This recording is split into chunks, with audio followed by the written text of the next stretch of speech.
Ladies and gentlemen, welcome to Ringside Wrestling Entertainment. This is Joel Perez here for your Monday Night Raw review, and it is your Monday Night Raw review for the date of February 5th, 2018.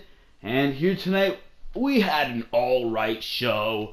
I'm not going to come out and tell you that this was the worst show of all time, because quite frankly, I would be lying. It was Monday Night Raw.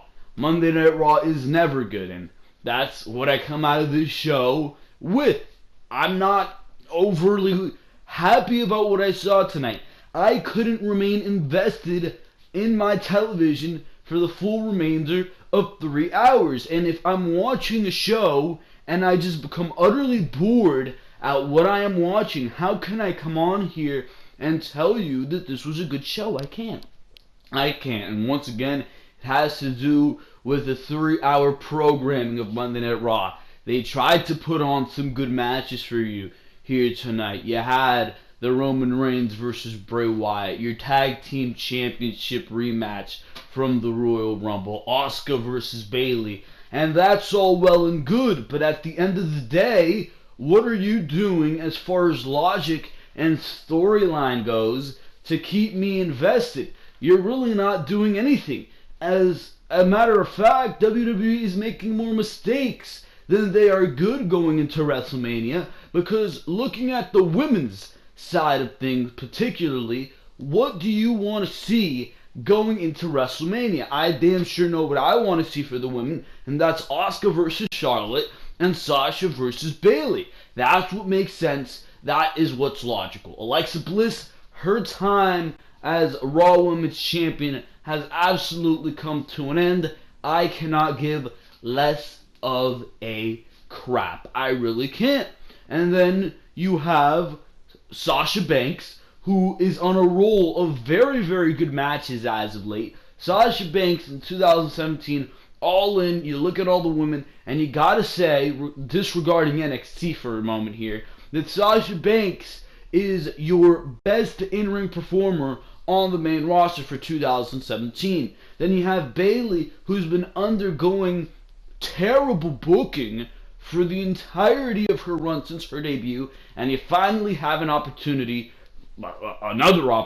I should say, because WWE's had multiple opportunities to turn this around, but you have this opportunity that presents itself to turn Bayley around. Why would you not go for that? Instead, you give us more multi-women matches here.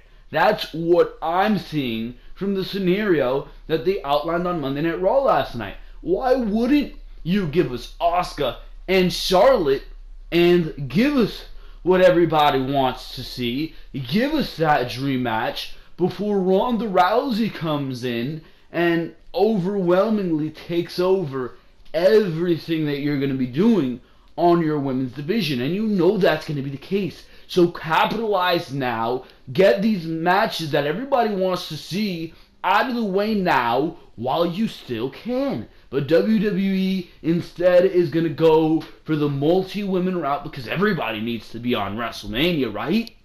And overall, you're just going to go with the same repetitive garbage that we've seen for years on end that nobody is invested in. And what am I talking about when I say that? Well, it has to do with Kurt Angle announcing here tonight that Asuka is going to be in a matchup against Nia Jax at the Elimination Chamber, and that if Nia Jax beats Asuka, and if she wins that matchup, she will be added to a Raw Women's Championship match at WrestleMania. So what I see there is Nia Jax somehow walking out of that matchup with a disqualification or count-out victory, and WWE having it so it's Asuka, Nia Jax, and Alexa Bliss in there. Because nobody wants to see the singles match of Nia Jax and Alexa Bliss, but you want Nia Jax on WrestleMania, and you want Alexa Bliss in the limelight, and of course you want Asuka to win the Women's Championship. So that's what WWE is going to do in that regard. And they're going to leave you dry on the well of, well, whatever happened to Asuka choosing who she fights. Whatever happened to the Royal Rumble winner being able to choose from both Smackdown Women's Champion and Raw Women's Champion.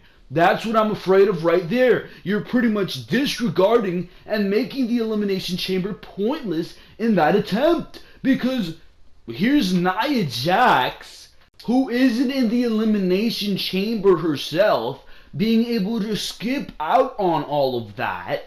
And she doesn't have to go through the quote-unquote grueling match that is the Elimination Chamber. She gets to skip out on that. But yeah, she's having a match with Asuka, and that's what's going to get her to WrestleMania. So you're really much disregarding the point of the Elimination Chamber by having this match. Because why does Nia Jax get to skip out on the Elimination Chamber? Why does she get to skip out on the process of being in there with 600 other women in this 10-ton or whatever the hell it is structure that is the Elimination Chamber? All she has to do is be in a singles match. I don't care if it's a singles match against Asuka. But where did this opportunity for Nia Jax come from?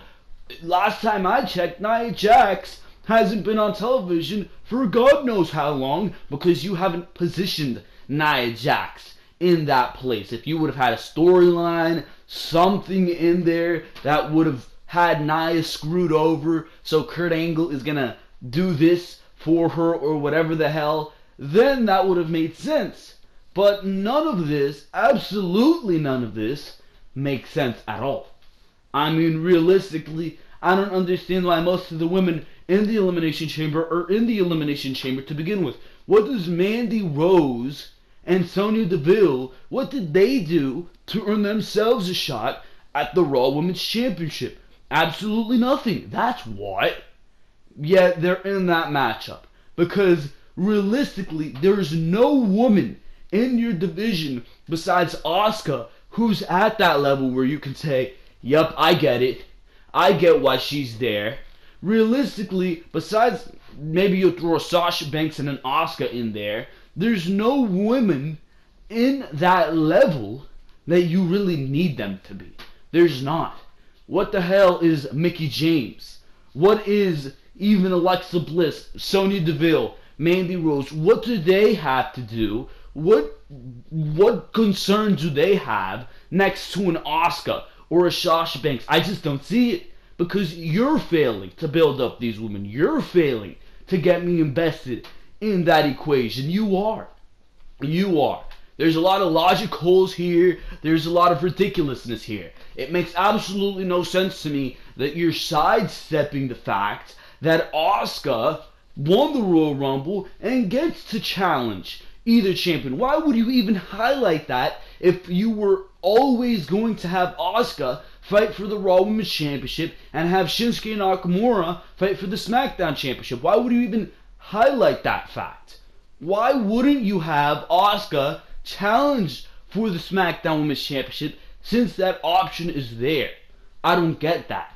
I really don't. It makes no sense to me. That's a logic hole that WWE seemingly fails to recognize. Asuka never made her choice. Yet here's Kurt Angle seemingly putting Asuka in this position where she is going to be fighting for the Raw Women's Championship. It makes absolutely no sense. It doesn't. So I don't know what WWE is doing here, but I don't understand it. I do not understand it. It doesn't make any sense, I should say. And I mean, when you could be doing something special, when you could be giving us matches that we've been wanting to see for a while with the women at WrestleMania, instead you're going to sidestep that in favor of getting all these women on your show. So you're going to have a triple threat on Monday Night Raw, Nia Jax, Alexa Bliss, and Asuka, possibly throwing in like 3 other women on the Raw roster in there. And then you're probably going to do the same for SmackDown Live. Is that what you're telling me now? Or are they going to have Asuka say, well, I want the SmackDown Women's Championship, not the Raw Women's Championship. And Nia Jax, since she was able to win her matchup at the Elimination Chamber, which is a whole nother issue, having Asuka be beaten, because that matchup is against Asuka. So I don't even know which way they're going to go there. And you're going to have Nia Jax versus Alexa Bliss on Monday Night Raw, which is a matchup that I barely want to see on Monday Night Raw, nonetheless at WrestleMania. My lord, bro. What the hell is going on in those boardrooms, in those goddamn creative meetings, that this is the best you can come up with on Monday Night Raw. You had a very good segment here tonight between Bayley, who is usually very cringe in her backstage segments, and Sasha Banks, but it came off well because there's chemistry there, there's storyline there, there's something more that you want to see between Bayley and Sasha Banks, perhaps going into a WrestleMania. And when seeing that segment, I said, this is going to be it. This is what you do. This is that small build that you have going into WrestleMania. But after what Kurt Angle announced tonight, they're seemingly completely sidestepping that. And they can still go with the storyline of having Asuka challenge Charlotte and Sasha Banks versus Bayley by simply having Nia be beaten at the Elimination Chamber. But at this point, I doubt that's what WWE is going to do, because they're a bunch of goddamn retards over there. For lack of a better term, it's like they're missing brain cells. It really is. And this has been the rumor of Nia Jax versus Alexa Bliss. That sounds absolutely ridiculous. It really does. But besides that, on Monday Night Raw here tonight, you of course had to have the big dog, Roman Reigns, because of course they did beat Bray Wyatt. You had Matt Hardy come out, hit Bray Wyatt with the Twist of Fate. We're going to talk about that and how over Matt Hardy is and how WWE needs to capitalize on that. As well as what's going on between Jason Jordan and Seth Rollins. It seems like a lock at this point that they're going to be going into a match against each other at WrestleMania 34, and that Dean Ambrose is indeed going to be out for an entire 9 months. So we're going to talk about that as well here on your Monday Night Raw review. The burying, seemingly, or the lack of care in the booking of the revival that there is on this very show, which absolutely pisses me off, and the announcement, of course, of all 6 women who are going to be competing in the Elimination Chamber matchup at the Elimination Chamber pay-per-view this very month. So we're going to be talking about all that, as well as the main event matchup that there was here tonight, the triple threat to determine the last member, the last entrant in the Elimination Chamber match. It was Elias, it was Braun Strowman, and it was John Cena. So if you did miss Monday Night Raw here tonight, those were the big talking points. But before we do get into all of that, I just want to tell you guys to make sure to go check out all the other content on the Ringside Wrestling YouTube channel, because of course there is so much other content for you to go check out. Of course, you got your Raw and SmackDown reviews each and every single week. If you missed the Raw and SmackDown reviews for last week, make sure to go check those out. The post-Royal Rumble Raw and SmackDown. So if you missed those shows, or you want an educated opinion on those shows, or both of those things, make sure to go check out your Raw and SmackDown reviews for last week, as well as your weekend presentation, the main podcast of the Ringside Wrestling YouTube channel, Behind the Mic. It was Behind the Mic episode number 54 this past weekend, and we were talking the WrestleMania 34 card and what WWE was seemingly going to go with, but right now it seems like they're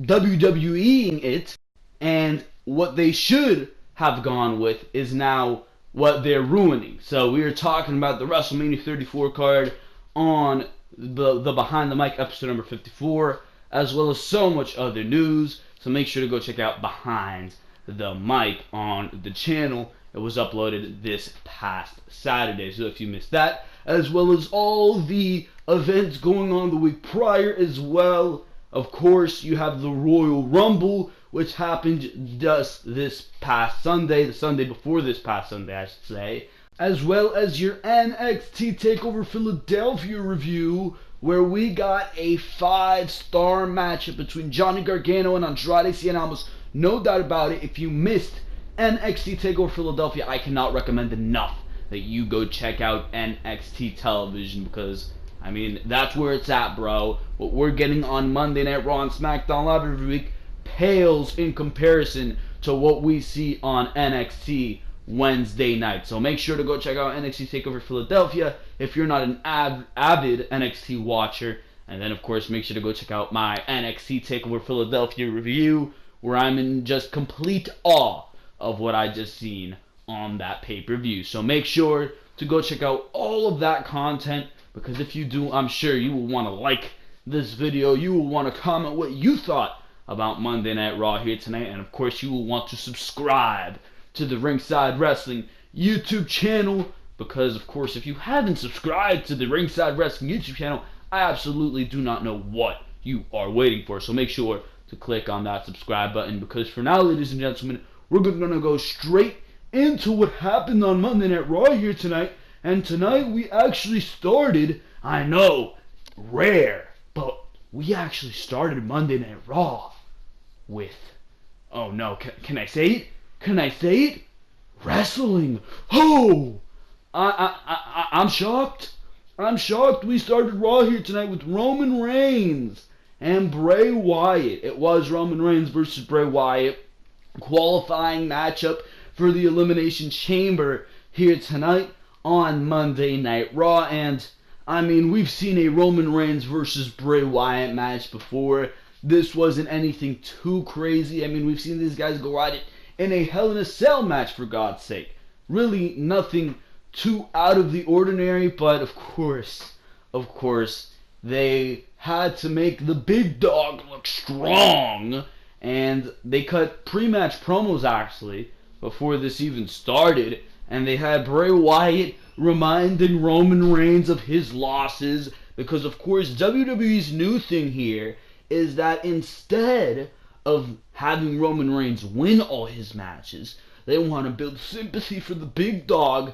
I mean, you had him lose to The Miz twice, and of course you had him fail to win the Royal Rumble. And WWE even posted on WWE.com a list of matches that Roman Reigns has lost. Oh my god. Oh my god. Poor big dog. Poor big dog. Of course, Bray Wyatt mentioned it in his promo here tonight. Oh my god, I'm gonna shed a tear. The big dog lost. So sympathetic. No, but of course he had to come back here tonight. He had to come back here tonight and beat Bray Wyatt clean in the middle of that ring. Nope, no distraction from Matt Hardy like Matt Hardy was given last week against Elias. Roman Reigns, he hits the spear, and nobody kicks out of the spear. 1, 2, 3, Bray Wyatt's done for. Roman Reigns is going on to the Elimination Chamber. And damned be I if I say it, but he's winning the Elimination Chamber. So get ready to boo the hell out of your lungs, because they're going to be gone after we finish watching the Elimination Chamber. And of course, make sure to get ready to cancel your WWE Network subscriptions, because it is inevitable at this point. At WrestleMania 34, it's Brock Lesnar versus Roman Reigns for the Universal Championship. Oh my god. Oh my god. But that is besides the point, ladies and gentlemen, because after the matchup, it was Matt Hardy who appeared behind Bray Wyatt, and the crowd went crazy, bro. They really did. It was Bray Wyatt, Matt Hardy, delete. Be huge ovation. Where were we tonight? Somewhere in Iowa. Davenport, Iowa, was it? I'm not sure. I'm going to pull it up here. But we were somewhere in Iowa here tonight, and the crowd was just going crazy. Delete. And everybody was just going with it. And Bray Wyatt, when he got that twist of fate, it was a big pop. WWE needs to capitalize on what they have with Matt Hardy. If they book this correctly, if they continue the creativity that this gimmick had in TNA when Matt Hardy was in that indie scene, this can be a big thing. Can the Woken Matt Hardy gimmick? It's clearly, it could sell merchandise, and it's not really where it needs to be. It's not where it needs to be. And WWE has failed to do that. But here tonight, with the ovation that he got, it's clear. It is clear that they can do big things with this gimmick. Hopefully, they go on to do that rumored gimmick match that they're going to be doing at the Elimination Chamber, or even WrestleMania, that's going to mirror the final deletion, which is going to be interesting to see how WWE does their version of that. Clearly, when the final deletion did happen 2 years back at this point, how time flies, right? But the final deletion was mirrored by Bray Wyatt, the Wyatt family, versus the New Day at the Wyatt compound, or whatever the hell they called it. So that was pretty overproduced and garbage, if you ask me. And then, of course, you had the House of Horrors. My lord, don't even get me started with that one. But as far as the final deletion, Matt Hardy and Bray Wyatt version goes, hopefully WWE calms down with the overproduction and they don't go too cinematic, and this can actually be something special that tells us that the Woken Hardy gimmick is going to be something nice to behold in the WWE, because so far they have done literally nothing to show us that this is going to be something big, something to watch something to watch going forward on Monday Night Raw, when it really should be. This came in with so much hype, and here tonight was that first glimpse that showed me that this can be something big. This crowd responded to what Matt Hardy did. When you saw that delete chant, I just wish WWE would have went more wide out with it, and they would have done it like Daniel Bryan with all the yes chants on Monday Night Raw. That's what you can do with this. That really is the power that this gimmick has. I think you can go there. But WWE doesn't seem to be capitalizing on it too much. Hopefully they do. Seth Rollins was backstage with Jason Jordan. Rollins says this is their final title shot from the bar, and he wants to make sure Jordan doesn't do anything that blows it. Jordan says he's 100%. He talked to his dad, and doctors have cleared him. Jordan says Rollins has no worries. Rollins says this isn't about him or Jordan, it's about what they can do together. Rollins wants them to go out there and take their tag team titles. So that does not end up being the plan, but we will talk about that later on in the review. We go to Finn Balor and Carl Anderson versus The Revival. And The Revival continues to be in an unfavorable position from where they should be on Monday Night Raw. It is absolutely ridiculous. It really, really is. The Revival on Monday Night Raw should be taking names, bro. They should be winning matches. They should be gathering steam. But WWE doesn't seem to be doing more than 50-50 booking with these guys. And that's not going to get these guys over. What's going to get these guys over is racking up wins, letting them go ahead and do their promos, showing their talent in that ring. That's what got the Revival over in NXT. These guys really aren't doing anything of note on Monday Night Raw, because they're coming out, they're saying these great words, they're cutting these fantastic promos, but at the end of the day, they're not backing up what they're saying. They're not. It was Finn Balor and Carl Anderson versus the Revival. It was originally supposed to be Dash Wilder versus Finn Balor, but Dash did not. He said, let's do this tag team style. So Finn Balor said, you know what, Carl Anderson, let's do this. So Finn Balor and Carl Anderson versus the Revival. This pretty much ended up being a basic Monday Night Raw matchup where the Revival had control for most of the matchup, and then they did one of these drawn out babyface comebacks, but they did it for a long time where the Revival just did not get any offense in. It was just Carl Anderson hitting drop kicks and Finn Balor hitting his sling blade, and it was just crazy the amount of offense. I hate when they do that, where it's just the babyface getting offense for like 2 minutes straight, and the heel just doesn't do anything about it, and it leads to the end of the matchup. That's what they did here. Finn Balor hit the coup de grace, and it's over. And it is over. Ridiculous. Absolutely ridiculous. The Revival not being allowed to build any momentum. Last week they got a win over Rhino and Heath Slater. They beat Gallows and Anderson, if I can speak here. They beat Gallows and Anderson on the pre-show to the Royal Rumble, and that was after getting squashed on the Monday Night Raw 25 edition. So I was like, oh my god, hopefully they just let these guys gather some steam after this. But no, they just want to keep these guys on the back burner, and it's garbage. It really is. I want these guys to go into WrestleMania possibly against the Bar. You're not allowing that to happen. You're slowing momentum for absolutely no reason, and it comes off as ridiculous. These guys are prime-time players on your Monday Night Raw Tag Team division, which right now is really non-existent. This win should have gone to the Revival. I don't understand why WWE did not go ahead and capitalize on that. It comes off as dumb and absolutely ridiculous. WWE needs to do better work with the Revival. It's about time they put some work into rebuilding their tag team division, which is non-existent. And the Revival, if you wanted to, can be a great part of that. Bullshit. That's what WWE is doing right now. Go back and watch the matches that the Revival had in NXT with DIY, with American Alpha. And realistically, what are you doing now? Nothing. Nothing. When these guys can be putting on match after match with Jason Jordan and Seth Rollins, The Bar. I mean, what other teams do you really have on Monday Night Raw? I can't name any. Finn Balor and Carl Anderson, the team of the club. You can be doing things with the Revival and the club. You're not really doing anything besides 50-50 booking back and forth. It really does not come across to me as anything special. You're misutilizing your talent. Get over yourselves. Really. Get over yourselves. My lord. But, I mean, for now, we move on to the next segment, and it had to do with Sasha Banks and Bayley. I'm going to see if WWE has the YouTube clip up of this, and we're going to play that right here on your Raw review.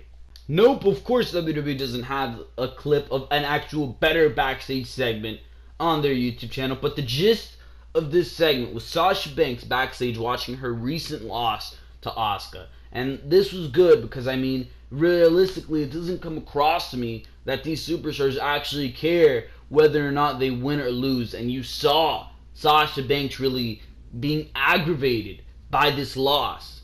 Bayley walks up and says this is the 20th time Sasha Banks has watched the match. She's being too hard on herself. Banks says the moment she stops being hard on herself, she stops being her. She talks about coming close to beating Asuka and says that she needs to start reminding everyone that she is the boss. She knows she can beat Asuka. Bayley asks if she has any tips for tonight because Sasha did face Asuka last week, and she said that, well, now I know how to beat Asuka. I was in the ring with her, now I know how to beat Asuka.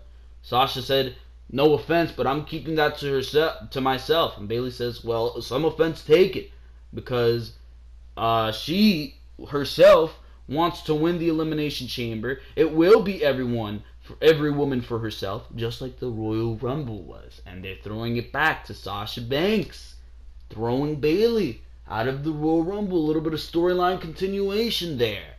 Sasha says she agrees she says she did what she had to when it was every woman for herself, and she will go on to win the Elimination Chamber and defeat Asuka at WrestleMania 34 if Kurt Angle puts her in the chamber.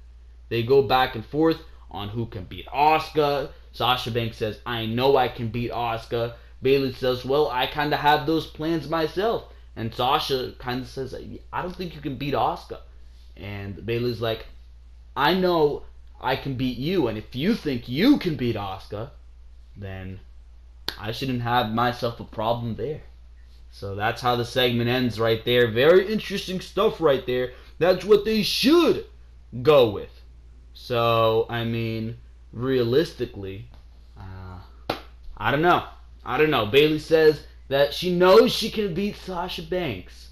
So beating Asuka shouldn't be such a hard time. And that's the little stinger that they left it on there. That's what they should do going into WrestleMania. Sasha Banks and Bayley, the storyline builds itself. Clearly, they still have that little tension because clearly it was Bayley who walked out beating Sasha Banks in NXT. You can play up all of that. I mean, realistically, it's the most interesting thing you have on your Raw Women's division right now. Nia Jax versus Alexa Bliss, damn sure doesn't interest me. Alexa versus Bayley, seen it. Alexa versus Sasha, seen it. Alexa versus Nia, nobody cares, bro. So, the most interesting thing you have is Sasha and Bayley.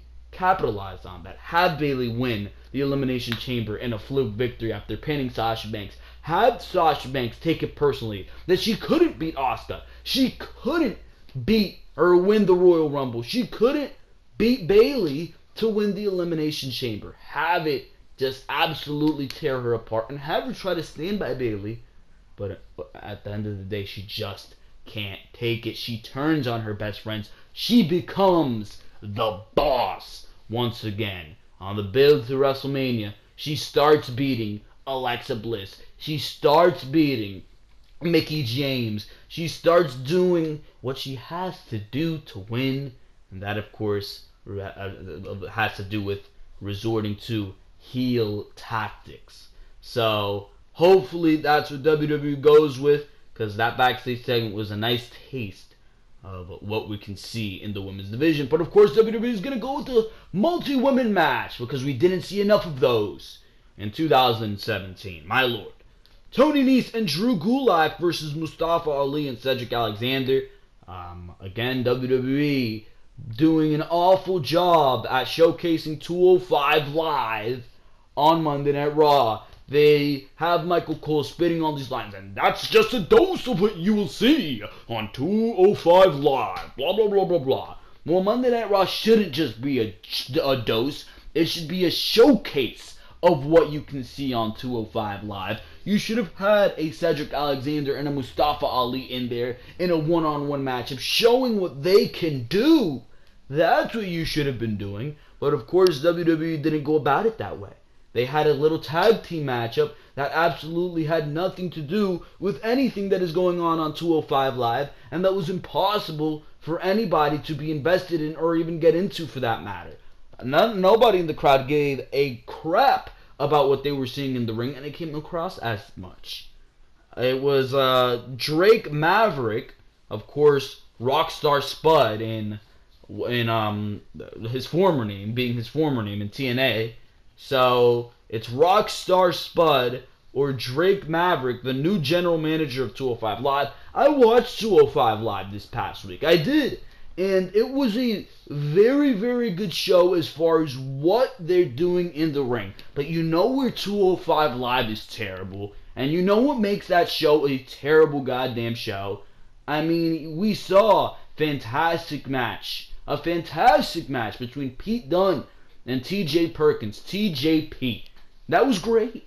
That was absolutely great. It was. But where it fails is that it's after Smackdown Live. It's after the Mixed Match Challenge. And it's just absolutely, everybody's burnt out from watching everything that they saw before it, and nobody gives a crap about what they're seeing. After seeing an AJ Styles, after seeing a Randy Orton, after seeing a Shinsuke Nakamura, after seeing a Bobby Roode, who can go in there and do the same things that a Cedric Alexander can do, and maybe even do it better at this point. You can see an AJ Styles flipping off the top rope. There's really nothing for 205 Live to offer. And when WWE isn't presenting it as something that you want to see, putting it after SmackDown Live, where everybody's going to be burnt out, clearly,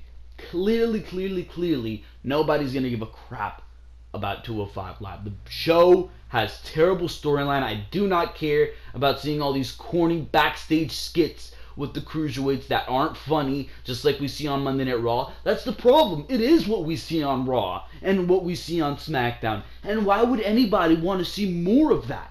The only thing it has going for it is great matches. Amazing matches at that rate. But realistically, there's nothing to sell me on this show. And I'm sorry, but that's the truth. 205 Live is not terrible as far as the talent goes, but as far as the writing and the storyline goes, how am I supposed to care about this show? I don't. Cedric Alexander and Mustafa Ali won this matchup. It was 4 minutes. My lord. Who cares? Who cares? We go to Kurt Angle and Alexa Bliss backstage talking, and they do not put the audio on that, but it was Kurt Angle who is going to come out. I don't know that one. Listen to that. As Alexa activates herself. And shut up, please shut up. Let's see if she turns on. Thank you. Anyways, Who will enter the first Women's Elimination Chamber match? Well, Kurt Angle revealed that for us in this very segment, which we will talk about after I play the audio. Here it is. Now, what I'd like to do is I'd like to announce who's going to face Alexa at the Elimination Chamber match. First up, Women's Champion, former champion, Bayley. God, is Kurt Angle so overly scripted. And next is Mandy Rose. And the 6-time Women's Champion, Mickie James. And there's Sonya Deville. And last but not least, it's the boss, Sasha Banks.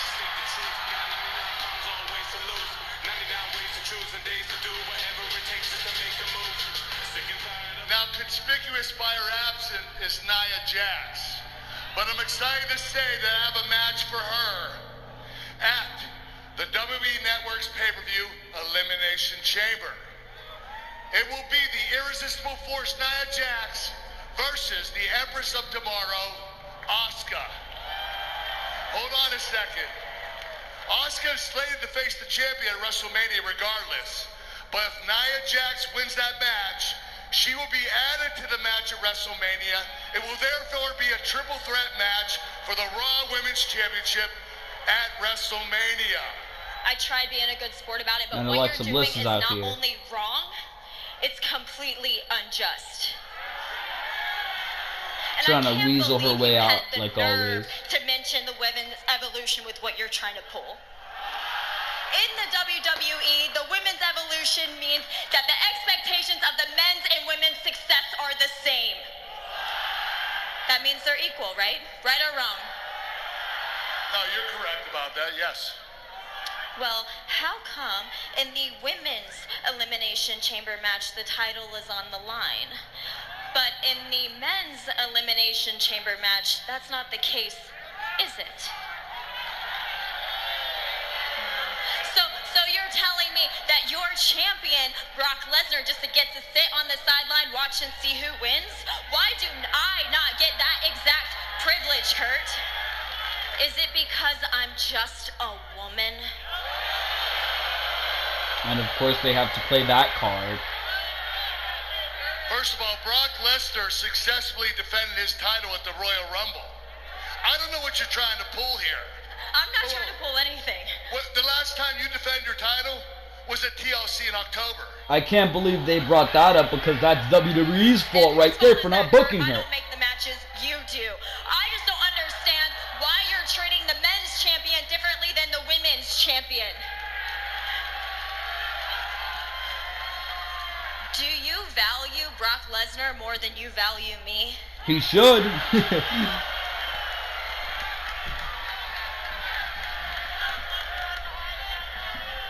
It never occurred to me to compare you and Brock. Okay, my job as general manager is to put on the best matches I possibly can. I feel like you're trying to weasel your way out of this match, but I'll tell you what. I'm not going to make the decision. I'm going to ask the audience. Of course WWE has to do I'm this. going to ask you a simple yes or no question. Do all of you want to see Alexa Bliss defend the Raw Women's Championship in the first ever Women's Elimination Chamber match?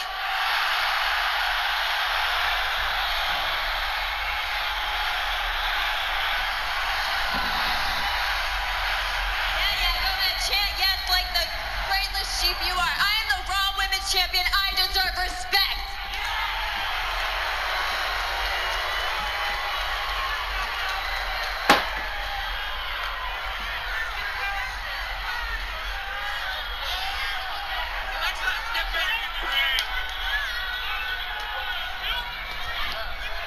So she walks off, and there you go. That's the segment.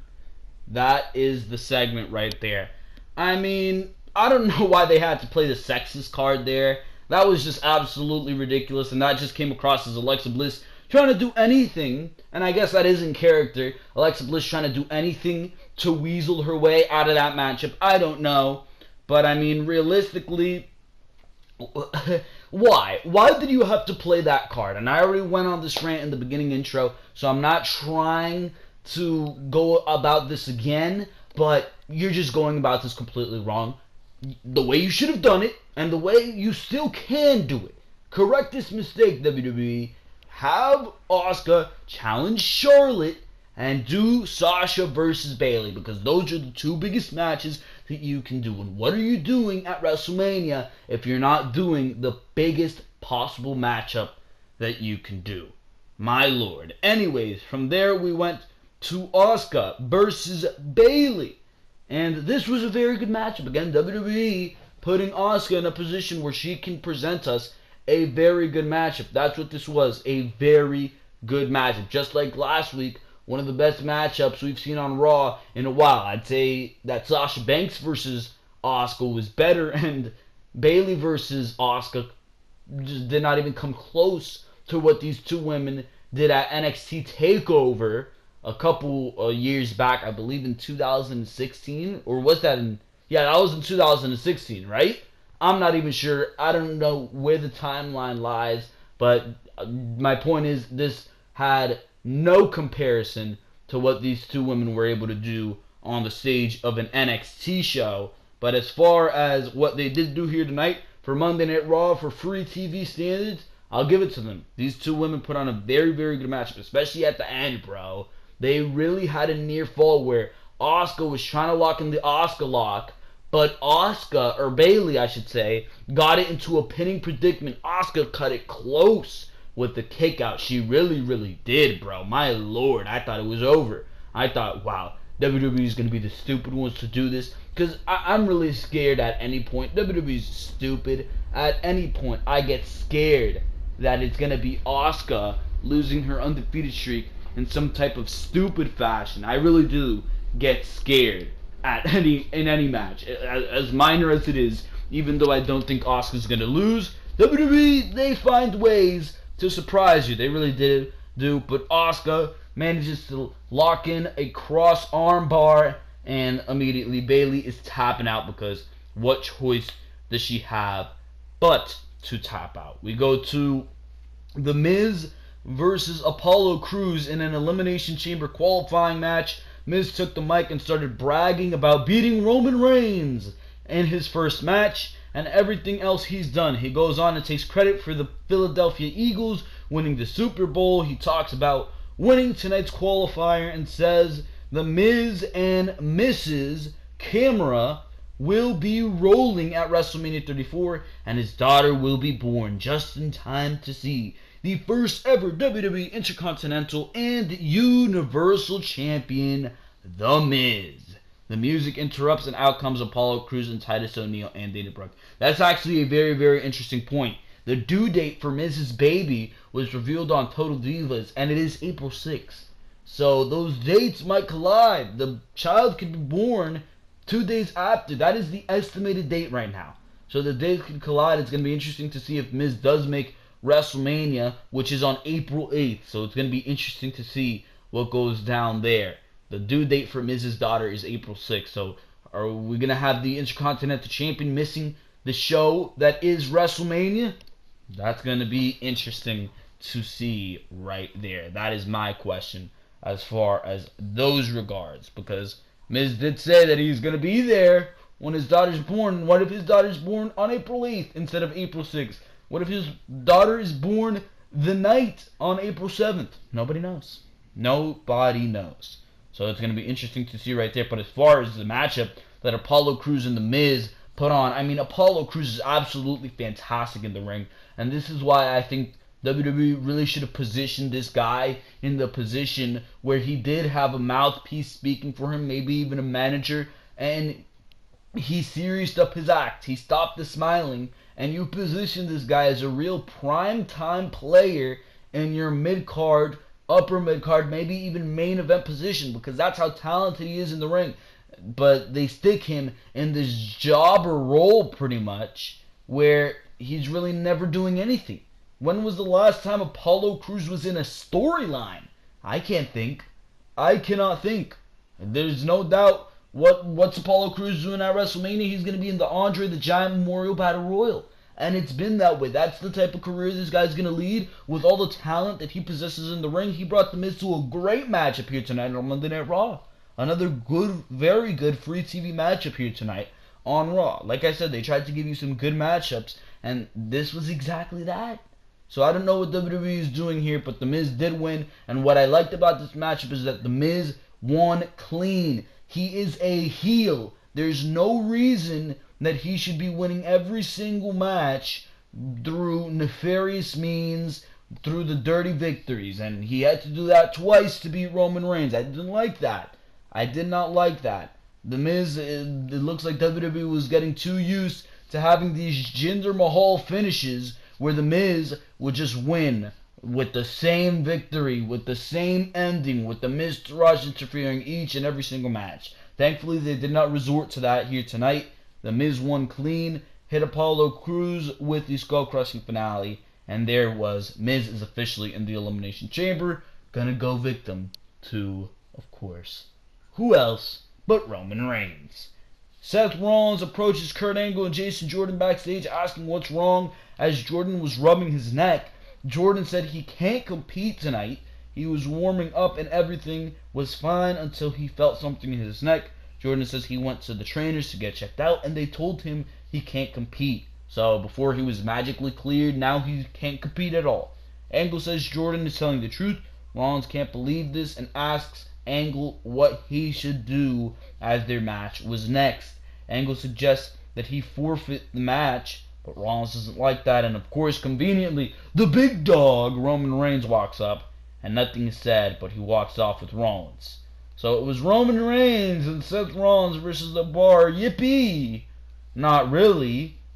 This was decent. I mean, realistically, what did you expect from this matchup? The winners were The Bar, and they won by DQ. And here tonight, it was like officially built that it is going to be tension that is going to be going on between Seth Rollins and Jason Jordan, which will lead them in to WrestleMania. What do I mean by that? Well, Jason Jordan came out to give Roman Reigns and Seth Rollins some support here tonight. And there was a point at the end of this matchup where Sheamus and Cesaro, they just said, you know what? Screw it. We're going to leave here. We'll take the count out loss. We do not care. Well, Jason Jordan came in and he said, well, no, you guys aren't going anywhere. So The Bar, clearly trying to get through, they tried to attack Jason Jordan. Jason Jordan fought back, and clearly he couldn't fight back because The Bar was in the middle of a matchup. That led to a DQ victory for The Bar. They don't just set The Bar, they are The Bar, and they just got past the big dog, Roman Reigns. So there you go with that one. The Bar retains, and Seth Rollins was not happy about what we saw between Jason Jordan and The Bar. Back from the break, Seth Rollins was arguing with Jason Jordan. Kurt Angle says, gets in between them. Rollins says the only thing he's sorry for is legitimately not hurting Jordan when he had the chance. Rollins calls Jordan a selfish son of a bitch. Angle orders Jordan to come home until he's cleared. Jordan tries to argue, but Angle insists. So hopefully that means no Jason Jordan on Monday Night Raw next week. Nia Jax was in a matchup against the Jobber. What is this? Did Nia Jax just debut? Is this the summer or the end of the summer of 2016? Did Nia Jax just debut? Why is she in a Jobber in a squash match? It makes no sense to me. The bell rings and Jax shoves the enhancement talent Vanessa Floyd, tosses her around, hits the leg drop, bada boom shakalaka, it's over. After the match, Nia Jax cuts a terrible promo because, of course, these women are overly scripted. She says Renee Young enters the ring for comments, and she says that she's the only woman in WWE that doesn't fear Asuka, and the only one that Asuka can't beat. Jax says she's going to mess Asuka's pretty little face up so bad that she will need to wear the mask permanently. Oh my. Jax says Asuka won't be the Empress of tomorrow. When she's done with her, she will be the Empress of yesterday. Who scripts this garbage is my question following that promo. Sonya Deville versus Mickie James. What can I say? The Absolution got involved. It didn't work. Mickie James got a roll-up. Mickie James absolutely has no momentum on Monday Night Raw whatsoever. I mean, what do I even say? What do I even say, bro? I don't have anything to say. Mickie James gets the roll-up. That's it. Elias was backstage with his guitar. We went back to commercial. And back from the break, a second chance fatal 4-way was announced for next week's Raw to determine the final member for the male superstars. I actually missed this. It was Bray Wyatt versus Matt Hardy versus Finn Balor versus Apollo Crews. So there's that. I don't understand this. Why do you have any of these guys take losses if they were going to enter the Elimination Chamber anyways? My pick to enter the Elimination Chamber, Finn Balor. Finn Balor should have entered the Elimination Chamber anyways, and I don't understand why they had him lose after spending 54 minutes in the Royal Rumble or 57 minutes in the Royal Rumble, and then the next night he just comes out to lose against John Cena. That makes no sense to me. So Finn Balor, I guess, is going to be heading into the Elimination Chamber. And the logic actually behind Finn Balor losing to John Cena is because he was going to take a big loss anyways, so it might as well have been to John Cena, and he didn't need to enter the Elimination Chamber. Well, I guess that's out the window. Bro. Finn Balor will probably win that matchup next week. Don't understand why Bray Wyatt would win it. Bray Wyatt and Matt Hardy are probably going to take each other out. And then Apollo Crews, yeah, funny. He wins the match. He's sure. John Cena versus Elias versus Braun Strowman. I really did not pay attention to what happened in this matchup. There were steel steps involved. I think Braun Strowman power slammed somebody on steel steps. I did see the ending, though, and it was Braun Strowman who power slammed John Cena into the ground. Elias was somehow able to get rid of Braun Strowman, and he captured the victory. Elias pinned John Cena on Monday Night Raw. Surprised that John Cena got pinned, right? Ha ha ha ha ha. And Elias will be the last man to enter. Big win for Elias. I like it. Big win for Elias. He will be the last man to enter the Elimination Chamber. After the matchup, Elias didn't really have much time to celebrate. Why? Because Braun Strowman came in, power slam, and I don't know why, but WWE is doing this thing where they're just like overrunning it for too long on Monday Night Raw. They did it that week that Finn Balor and Seth Rollins went at it, where Finn Balor was just overselling the injury of the curve stomp, and it was just like there for that extra minute, and they were doing this like the music of Braun Strowman would start and stop and start and stop, and he'd hit a power slam, and then it'd start, and then it would stop, and he'd hit another power slam. It was ridiculous. It was absolutely ridiculous. I didn't get that, but besides that, big win for Elias. I like it. He's not going to win the Elimination Chamber, but you might as well make him look impressive. Then again, watch them have him come in, freshest man, not lost a last, if I could speak here, that would be amazing. Not last a second, but I mean, realistically, this was a big win for Elias. I like how they're giving him momentum, even though he might not be the biggest thing on Monday Night Raw.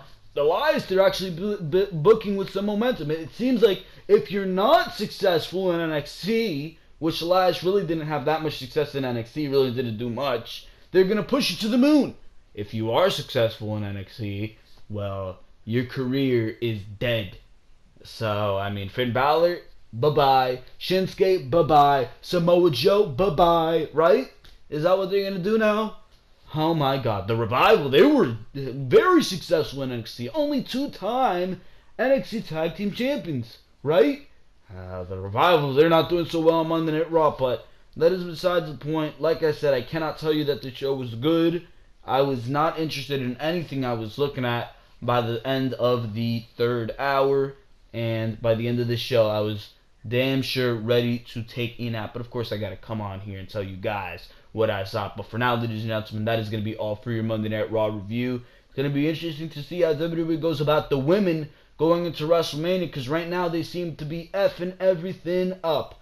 Hopefully they don't do that, because for now, ladies and gentlemen, this is going to be Joel Perez right here on Ringside Wrestling. Make sure to go check out all the other content, Raw reviews, Smackdown reviews, pay-per-view reviews, behind the mic each and every single week. Make sure to like, make sure to tell me what you thought, because your opinion is just as important as mine, and you can do that in the comment section down below. So make sure to subscribe, because for now, I am out of here. Thank you very, very much for watching this video. I will see you tomorrow for your SmackDown Live review.